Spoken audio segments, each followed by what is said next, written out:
speaker for today's webinar, Dr. Kalpana Gopalan, IAS, and Professor A.V. Narasimharao Garu, Director, ICFAI Law School, my colleagues and dear participants. I am Dr. A. Arun Kumar, Assistant Professor in Center for Management Studies, ICFAI Law School. Would like to welcome all of you for your today's webinar on the topic personal transformation for professional growth. I now request Professor A.V. Narasimharao Garu, Director, ICFAI Law School, to deliver his introductory. Over to you. Thank you, Mr. Arun, for giving this opportunity. Dr. Kalpana Gopalan Garu, we are welcome to this particular webinar. Really, we are very happy to see you and hear you on this virtual platform, though we are not able to see physically or personally. Indeed, it is a great opportunity for us, our faculty members, and other people also. Learning is a great process. When it comes from the administrative officers, more particularly, it will be having a lot of experiences embedded into the lecture, and also their success stories will be there with that. We welcome that. This particular topic, personal transformation towards the professional transformation, is a very, very good and apt topic for our faculty members and students. Most of our youngsters on the journey at the verge of converting their studentship or transferring their studentship into the teaching professionals or teaching profession. Most of them are transferring themselves from the personal part of it. This opportunity we have taken in order to help them to combat what are the problems they're facing in the transformation. That's why personally to me and personally to all of our faculty members, it is most important. Why it is so important means it is very difficult for a person to understand by himself. We have different kinds of the perceptions. Everyone will be having different kinds of the perceptions about one man.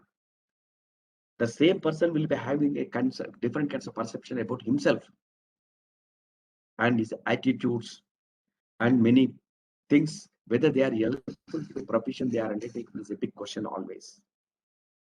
If you see individual member, he will be visible with a different facets to the world at large. Let us take one example. If Mr. X is there, he may be seen with by some others differently than what he understands. That is, he thinks that he's so and so, and he will be knowing about his traits. He's perfect, or he's expert, or is having strengths in those areas.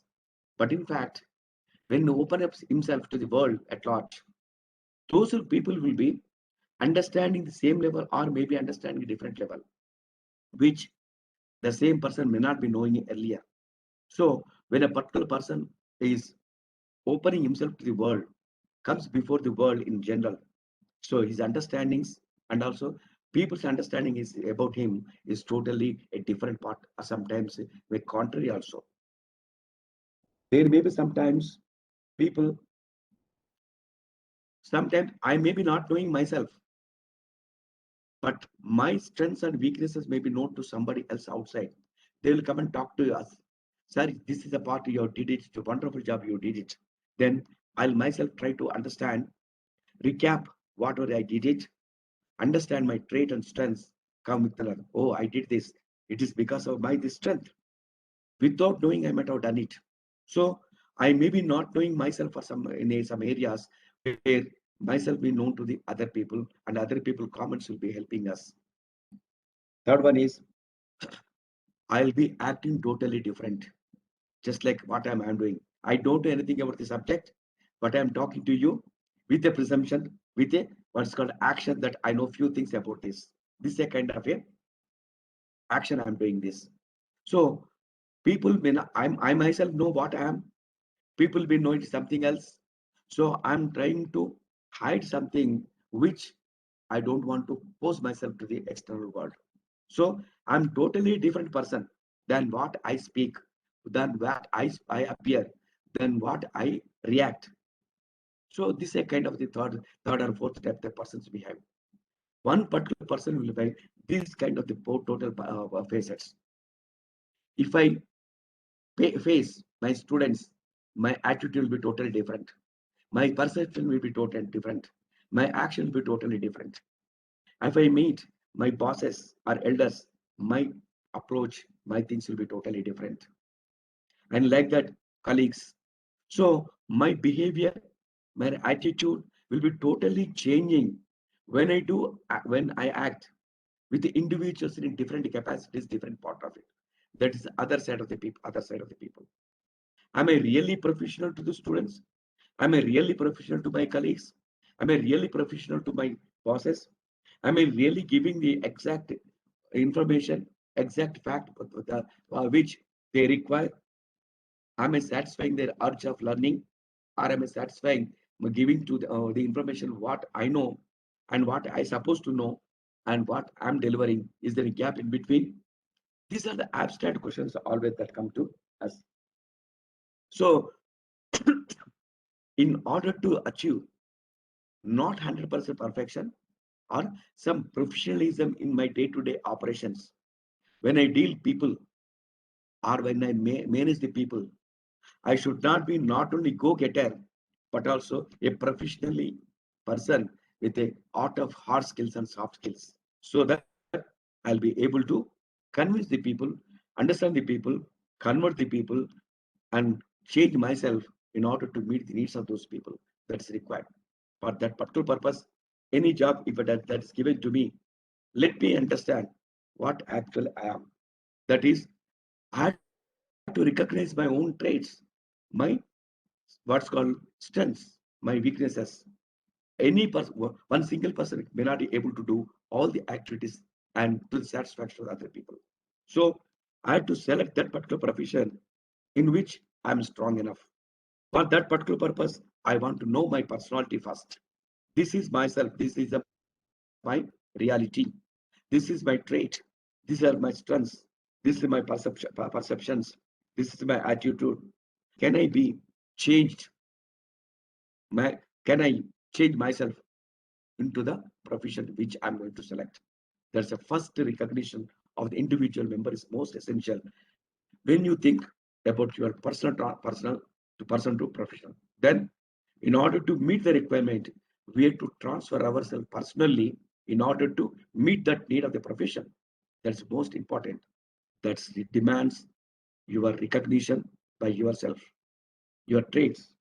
Then you have to understand, we have to understand what is my inner capabilities, what's my strengths, hobbies, whether I'm able to do this or not.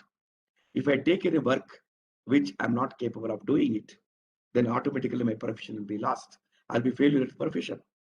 In order to select a beautiful profession of my choice, I need to understand my capabilities, inner strengths, or analyze myself with a understanding part of it. Then I know that these are my strengths. I had to transform myself to become a professional, from an ordinary man to a professional man. As an ordinary person, I may do anything else. As a father, as a brother, as a daughter, as a son, as a friend. That's a totally different part of my thing. If I want to become a professional, I need to get all my strengths together, transform those strengths whatever I had in order to accomplish or achieve whatever the object that profession I'm entering into, I'm selecting into. That's most important element requiring a personal transformation from me to professional. So that is another side of the thing. Having the professional skills or transformation is only for the purpose of leading the profession, understanding the profession, working the profession, providing professional services to people to achieve some kind of laurels in the profession, to make our own mark in the profession. This requires again not only a peripheral thing. I want internal internalization of those skills into my personality. then my personality transformation will be one of the important tool for the transformation of the profession. These are the essential part of it. So first let us talk, when we talk about the transformation of the person, am I able to manage myself? If I'm able to manage myself, I'll be able to manage the people beyond or with whom I'm going to deal. And whether I'm able to use the resources, whatever I have at present, maybe personal resources, or community resources, or family resources, or education resources, whatever the resources I'm holding now. Am I able to understand the resources, whatever I had? Am I transformed to use those resources perfectly or effectively for the purpose of professional transformation? And am I able to deliver whatever I'm thinking in mind equally to the people, whether my communications through actions are perfectly there or not? Communication, thinking, if there are no synchronization, if there is no alignment between the two things, then automatically my performance as a professional will be there. I need to transfer myself to have the best communication skills to acquire the best the part of it. And I have to be understanding myself. It is a professional relationship we are having. We should have a relations with the people, public relations for that particular purpose. I should know myself, or I should transfer myself to work together with the people of different kinds, different cultures, different emotionally intelligent people, emotionally equipped people. So these are something a particular person required to be analyzing himself before transferring himself to a professional. So personal transformation is a first step for the professional transformation. We are ready now to hear Kalpana ji and her advice, her suggestions, our success stories, which will be helping us in understanding that personal transformation and assess ourselves. Let us make this SWOT analysis ourselves, where we stand, where we should work upon after hearing the Kalpana ji. I request Kalpana to start giving lecture. Thank you very much. Thank you, sir, for your encouraging words. Your support will always help us reach greater heights. Now, I would like to introduce today's speaker, Dr. Kalpana Gopalan garu. Dr. Kalpana Gopalan, IAS, is a composite public policy professional. A true versatilist, she wears many hats as a practitioner, a policymaker, scholar, author, volunteer, and mother. She secured the 19th rank in the All India Combined Civil Services exams in 1987. Her 33 years work experience in the Indian Administrative Services spans land administration, urban management, public distribution systems, sports, rural development, youth, training and education. She honed her research skills with a doctorate and master's in public policy from IIM Bangalore, recognized as a great warrior of humanity and Bhavishya Ke Shilpakar. She received Mother Teresa and Human Rights Women of Courage awards. She is advisor to reputed NGOs and visiting faculty in educational institutions. She is now Additional Chief Secretary, Department of Labor, Animal Husbandry, Fisheries and Public Grievances Redressal, Government of Karnataka. So I would like to make a point here. Recently, Madam lost her father. Therefore, she has not accepted any engagements in this month. Owing to COVID-19 pressure of work, she took only 2 hours of to perform his last rites and was back to at the next day. Owing to our personal request, this is the first invite she has accepted this month. She has requested us to dedicate today's talk to her father, Sri K.V. Gopalan garu. Now, I request Dr. Kalpana Gopalan madam to deliver her talk. We are sorry to note the information given by Mr. Ankumar. We are very sorry for that. We appreciate your interest in this particular part. We also support you in dedicating this particular lecture to in your father's memory.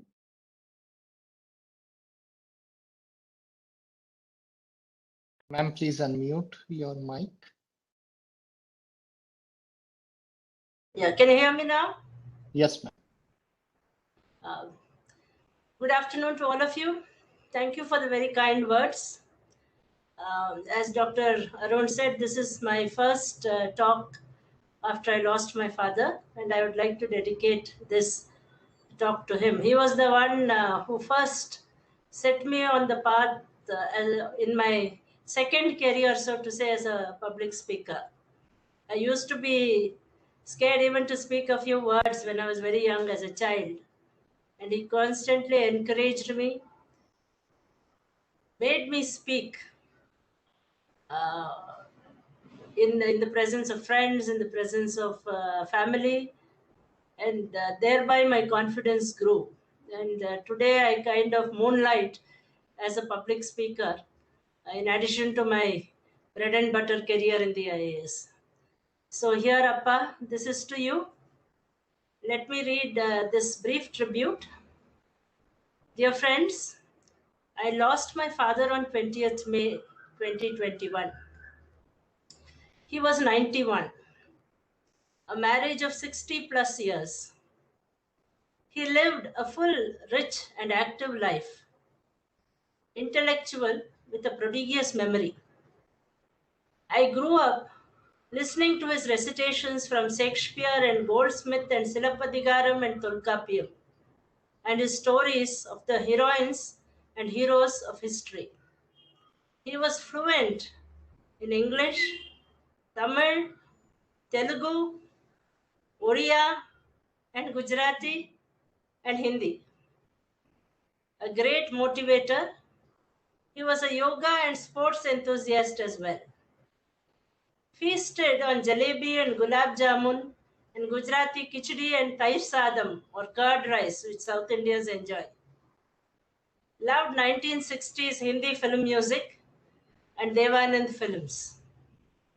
Always saw the other person's point of view. A generous spirit that only saw the good in everyone. Passed away painlessly without ever contracting COVID or any other disease.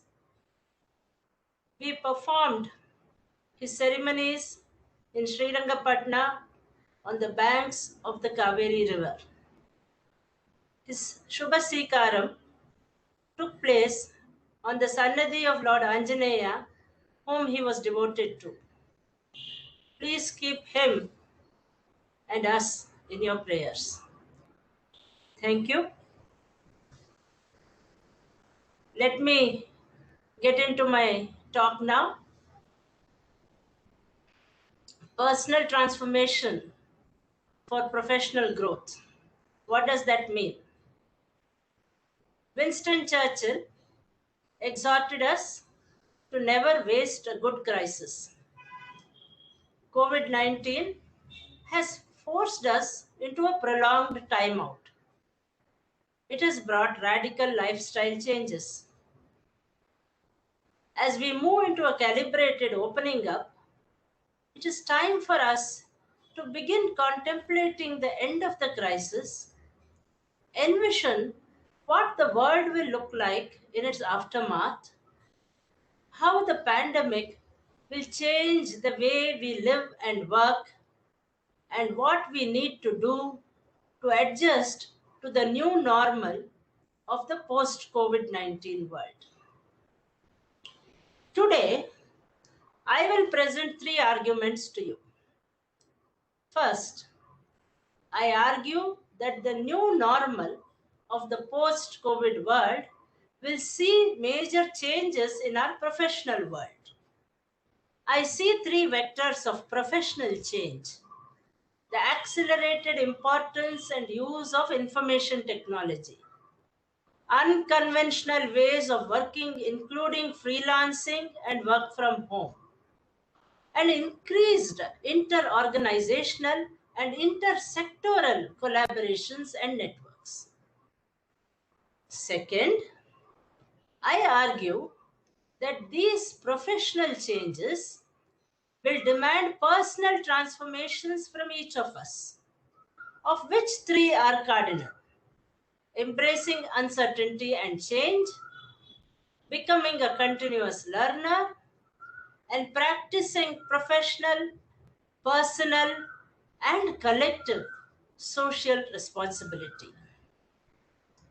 My third and final argument is that capacity building is the single enabler and tool available to us to navigate the changes that we will confront in the professional and personal world. To leverage capacity building, we need to harness youth who are outside the formal education, higher education institutional network. Focus on the frontline and backroom workers who are vital to decision making and implementation. And design training programs so as to train teams and not just individuals. These, in essence, are my three arguments. Why has COVID-19 thrust this imperative upon us? Does a crisis by itself ensure reform? Every great crisis to mankind has seen a period of confusion, followed quickly by rapid counter responses. In challenging times, we question accepted realities, devise quick solutions, often outside the usual compass, some of which may be effective enough to become normal quotidian practice. This was demonstrated in the world wars as well as pandemics such as the Spanish flu. History also suggests that the global economy is remodeled in significant ways after a major crisis like COVID-19, spurring the adoption of new technological strategies and business models. The SARS outbreak in 2003 is seen as a causal factor for the adoption of online shopping by China, which resulted in Alibaba's rise. The balance of payments crisis in India led to the paradigm shift of liberalization, globalization, and privatization. The economic and humanitarian crisis unleashed by COVID-19 is thus an opportunity to reform sectors such as skilling, healthcare, the unorganized sector, and education, which are the underpinnings of our political economy. What changes will we see in the post-COVID professional world? We are witnessing several shifts that are taking place in the world of work. The multi-sectoral acceleration of information technology, the advent of freelancing and work from home modes, and the need for lateral, cross-sectoral and inter-organizational collaboration are three such seminal changes. First, advent of technology. The CEO of IBM, speaking in an online forum, said, and I quote, "History would look back on this as the moment when the digital transformation of business and society suddenly accelerated. COVID-19 has increased digitalization in all spheres of our professional world, whether it is education, healthcare, governance, or entertainment. As schools closed in many parts of the world, e-learning and e-delivery of education saw a smart breakthrough. States such as Karnataka launched the Makkalavani, or Children's Voice, for disseminating educative and entertaining content to children. Will the change roll back once we are over the pandemic? Even while keeping teachers integral to the education process, there will be a new flexibility and agility with curated content through platforms like Coursera and entirely new learning experiences through artificial intelligence, virtual intelligence, and mixed experience tools. Healthcare is seeing similar changes. Digital efforts in Wuhan to contain the crisis via smartphone trackers demonstrated a powerful new public health tool. Kerala Police launched Project Eagle Eye to use drones for surveillance during the lockdown using technology as a tool to complement manual surveillance in topography which is inaccessible, like pocket roads and open fields where jeeps cannot traverse. In the entertainment industry, Netflix and Amazon Prime are seeing a big boost. Netflix viewer numbers have swelled as lockdowns across countries kept people at home. Even the requirements of daily activities need digital navigation. As people have been forced physically apart, they turn to video calls on WhatsApp. All these demonstrate the growing acceptance of technology to help us feel connected. As people become more comfortable with technology and service providers upgrade their infrastructures, creating better pipelines and more streamlined and user friendly interfaces, technology becomes easier to live with day to day. Second, growth of freelancing and work from home modes. COVID-19 has propelled us to experiment with work from home on an unprecedented scale. As the CEO of Wipro put it, and I quote, work from home will define the new normal for a lot of industries and will create new opportunities for us to be able to do more work globally. WFH has gone beyond our quotidian processes and scaled new innovative heights. India demonstrated this in the Facebook Geo deal last year.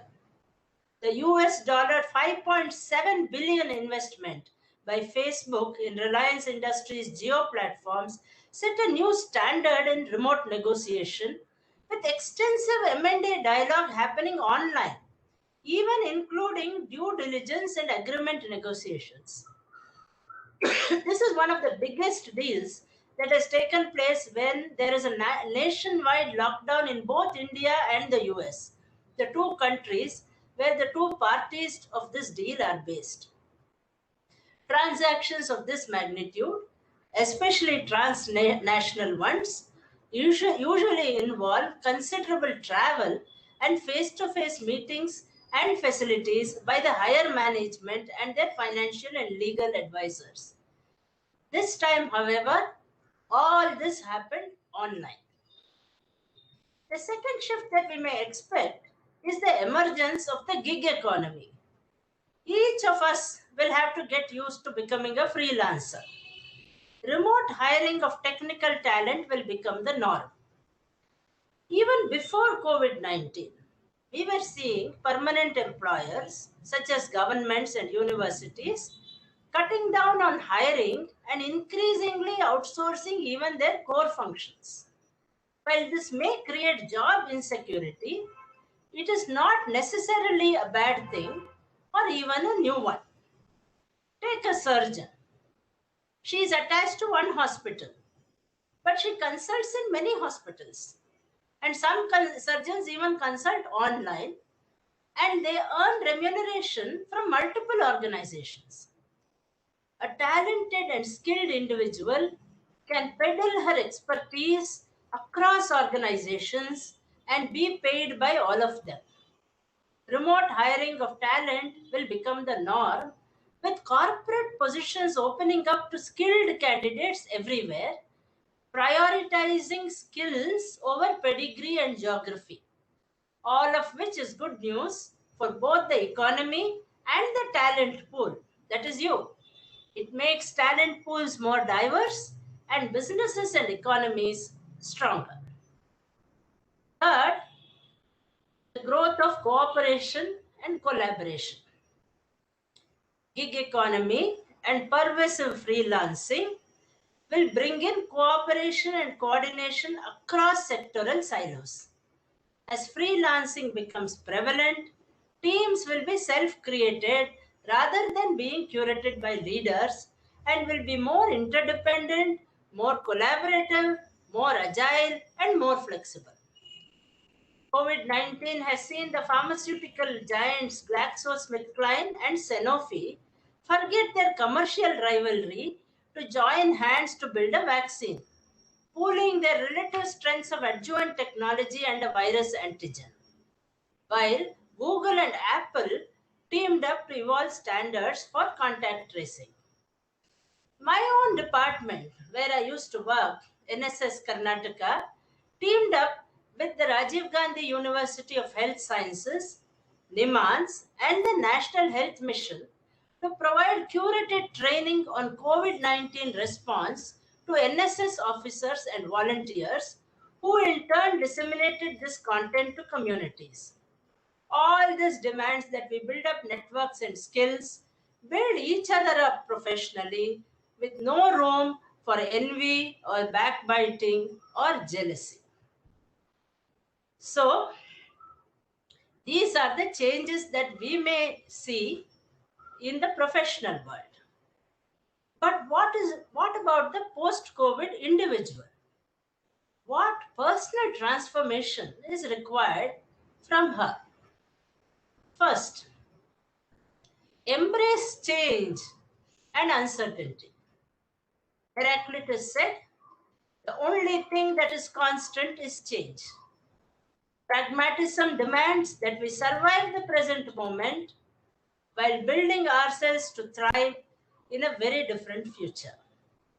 In a topsy-turvy world, how does one stay sane and calm? Questions are everywhere. What will the future hold? How will life change? And what will the new normal be? Uncertainty is uncomfortable. Yet change is inevitable. And COVID-19 has only accelerated the pace of change and made it palpable. In such a dynamic and unpredictable situation, those who accept uncertainty and are willing to take swift, decisive, and risky action will hold the advantage. As lockdown was announced and non-essential businesses were instructed to close, business owners were suddenly faced with the tough choice of either stopping operations completely or finding new ways to provide service. Many restaurants closed their doors but kept kitchens open, tying up with delivery services like Swiggy and Zomato. Barbers, whose salons closed down, began to offer home haircut services. Hence, the first personal transformation that the post-COVID challenge demands from us is the realization that change is the only constant and that things may change any moment. This calls upon us to embrace uncertainty, develop equanimity, mental balance, emotional intelligence, and agility of thought and action. Second, get into the continuous learning mode. Become a continuous learner. Continuous learning opens our minds and changes our attitudes. Knowledge is now at our fingertips. To function effectively amongst this rapidly changing world of technology, we need to learn new things to remain valuable. Those not making use of this opportunity will stagnate. Do not be left behind. Ensure that you remain up to date, keep up with industry trends, and adapt your skill sets. Resources for continuous learning are many. Read magazines and online articles. Analyze and critique case studies. Subscribe to publications relevant to your work or interests.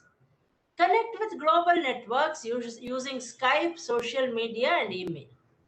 Attend training courses and webinars. Try MOOCs such as Coursera and edX. Listen to podcasts and watch documentaries. The days when one went through the neat progression of study, work, retire will be replaced by a career of constant personal reinvention and learning with doing. Thus, the second transformation required from all of us is continuous learning. It is vital to prepare yourself well for the coming future. Third, our most important self-transformation is the practice of collective social responsibility. We are familiar with CSR or corporate social responsibility. But this is not enough. CSR is still someone else's job. It is up to us, to each of us, to adopt personal social responsibility. We each have a duty to each other. Personal social responsibility is easier to practice, say, by teaching a child or by helping a destitute person in need. But what COVID 19 has brought home to us is a larger collective social responsibility. The health of our communities depends on our individual actions. Thus, it emphasizes our responsibility not just to ourselves but to the community. There are many ways in which the pandemic has expanded the opportunities for exercising collective social responsibility. We have become suddenly and sharply aware of a joined up world. Paradoxically, COVID 19, while emphasizing physical distancing, has reminded us how interconnected our world really is. The virus spread from a market in Wuhan, China, to almost every corner of the globe in just 3 months. Such a public health crisis is a demonstration of how connected we are to the rest of the world. What happens overseas or in a neighboring state can directly and immediately impact lives in our country, state, and home. As we collectively navigate the COVID 19 public health crisis, there are ways in which we may practice collective social responsibility. It is the general consensus of epidemiologists and public health experts that the only way to counter the spread of COVID 19 is for each of us to follow the discipline and protocols. Wash our hands, keep our distance, stay at home in lockdowns. The health of our family, community, and the economy depends on us setting aside personal wants and needs for the good of the whole community. Even in complying with the lockdown, while it might feel like we are sheltering in place to benefit ourselves, paradoxically, we are doing it for the common good. Social distancing causes a disconnection that can be disorienting. While we need to maintain physical distance to stop the spread of COVID 19, we need social connection more than ever.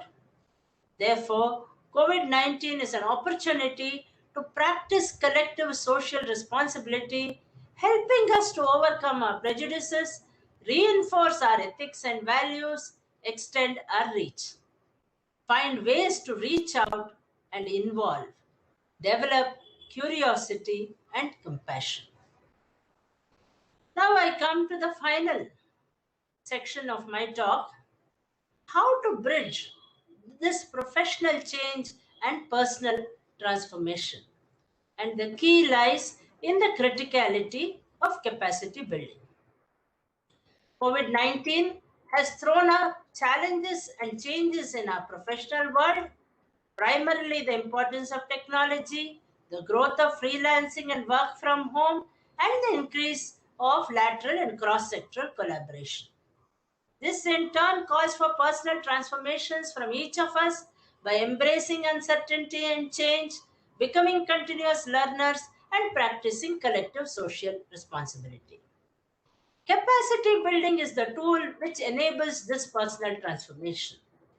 As we emerge out of the pandemic, it is to be expected that governments and corporates will invest in better cities, health, education, technology, and most of all, capacity building. What aspects of capacity building should we as individuals and as a nation focus upon? First, leadership. Every big crisis is a test of leadership. But COVID 19 is not really about political influence or corporate power. It is about the everyday leadership that we, as individuals and citizens, demonstrate in our daily lives. Therefore, our capacity building should focus as much on qualities and character traits as on specializations. Traits such as calmness and equanimity, skills such as communication and problem solving, the attributes of a strong work ethic and a compassionate worldview. And of course, the leadership that is able to lead with persuasion and influence and not dictate, encourages participation, not hierarchy, and is purpose led and not power driven. These should form part of skill development as much as technical skills. Second, the front line and back room become important. In an increasingly digitalized world, with social media creating a virtual reality, presence and authenticity become even more important. Decision making in the pandemic is taken at the higher levels of the medical fraternity or bureaucracy. But these decisions are crucially dependent on the kind of inputs and information that flow from the bottom, from the lab technician or the ASHA worker who is in the field. Similarly, the decisions taken at the apex level have to be properly disseminated to and understood by each person down the line. Without this, implementation suffers. COVID-19 is not merely a health crisis, but a logistical marathon. Vast quantities of data, medical and non-medical, are being collated, entered, sorted, cleaned, and readied for decision makers by tribes of data entry operators and analysts. As the pandemic progresses, we hear of swabs improperly labeled, which become useless in determining treatment and containment. It is not the number of beds or ventilators that will determine outcomes, but the quality of medical personnel. We can procure a bed, but to get a qualified nurse who understands infection control or a pulmonologist is not something we can procure in a month. These are long-term investments and highlight the importance of frontline and backroom workers and to respect dignity of labor. Third, the focus should be on training teams and not individuals. We saw that the pandemic makes freelancing acceptable, as well as calling for greater collaboration across teams and organizations. It is likely that future teams will comprise permanent, temporary, freelance, and mission employees, and this diversity will call for greater need to build cohesion within the members. Yet, our educational system does not prepare us for cross-sectoral coordination of equals.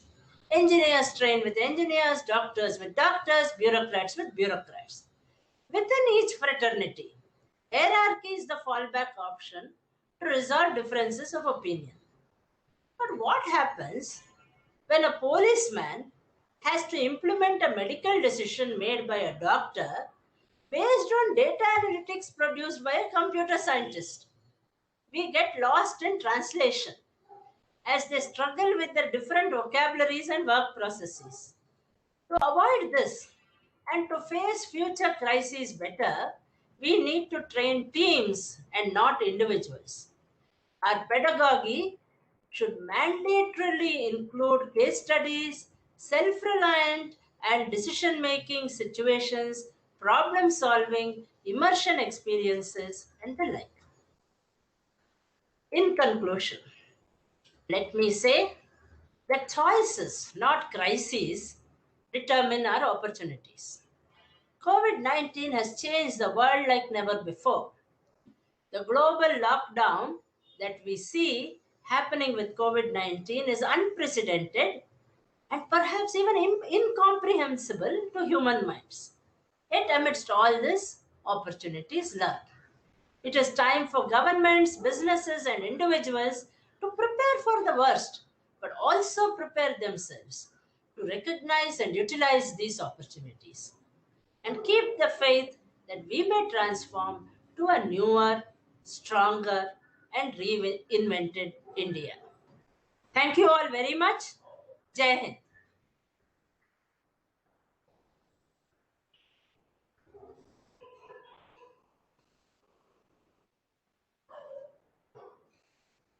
Thank you, ma'am.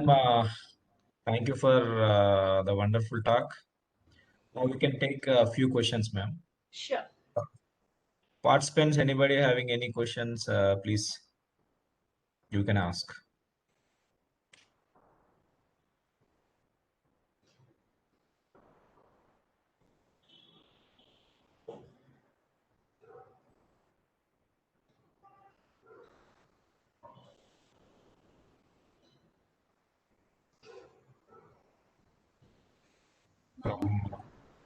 Yeah.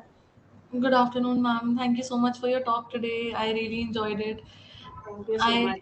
just wanted to say that I wanted to ask you that the problem with being a young person, I think, is that because you get a lot of time on your hands, but and a lot of energy too. But the point is that I always get distracted by a lot of other things like social media, or maybe I know what my goals are, but I usually get distracted by other things which are even like which are dopamine inducing or something which is giving me instant gratification.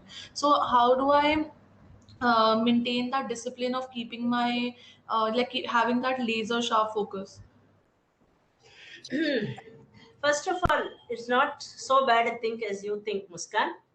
You are experiencing life, and that's the best thing, right? Today it comes in the form of social media. In our days, probably it used to come from movies when we used to cut class. I suppose Dr. Arun would have done that, and I have done that. Cut class and go and watch the latest film. So it's not so bad a thing as you think. But since you have goals in life which you want to achieve, the first thing is to choose what you love. Then concentration comes easy. Get your goals lined up clearly and choose what you really interest you. Then it will be very easy for you to manage your time because work will be a pleasure. I chose public service, and this is my second career as a speaker, so to say. I have two parallel tracks, two parallel career tracks, so to say. And people always ask me, how do you manage your time because you're so busy in the office, which is true. But because I love to speak, to share, to interact with young people like you, I never feel the burden. So it has become second nature to me just to sit in after office hours or late in the night, thinking or putting together ideas as to what I would say to you. And I'm constantly reading, writing, and refining my talks. So it comes. The first step is to choose what you love, and then it all comes easy. Best wishes, Muskan. But enjoy some time on social media as well. It's fun. I just did it about 15 minutes before we started. My batchmate, whom I have not seen for 33 years, suddenly called me out of the blue on WhatsApp, and I spent a lovely 10 minutes talking to him. So it's not all a bad thing, okay? Right. Thank you, ma'am.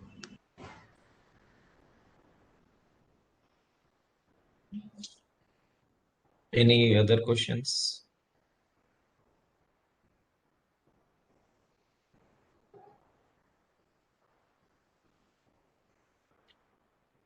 Okay, ma'am. Now I request my colleague Rakesh to propose vote of thanks for today's webinar. Thank you, ma'am. Thank you so much. Thank you so much. Good day, everyone. It indeed gives me a great pleasure to present vote of thanks for this session. First and foremost, we are very grateful to Dr. Kalpana Gopalan Garu, who, in spite of testing times, honored the commitment and shared the valuable information to all the participants. Thank you, ma'am. Thank you so much. Like to thank our beloved director, sir, Professor A.V. Narasimha Rao Garu, for his constant support. Thank you, sir. Also like to thank Dilip sir, Murli sir, and other colleagues for coordination. And lastly, our students and other participants to be here and make it successful. Thank you, everyone. Hope you had a great learning. Thank you, ma'am. Thank you, sir. Thank you so much. Thank you. It has been a pleasure. Thank you.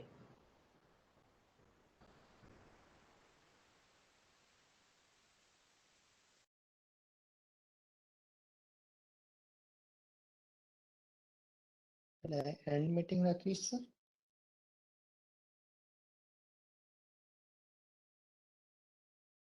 Arun sir, director sir. Now you can close. Yeah. Okay, sir. Thank you.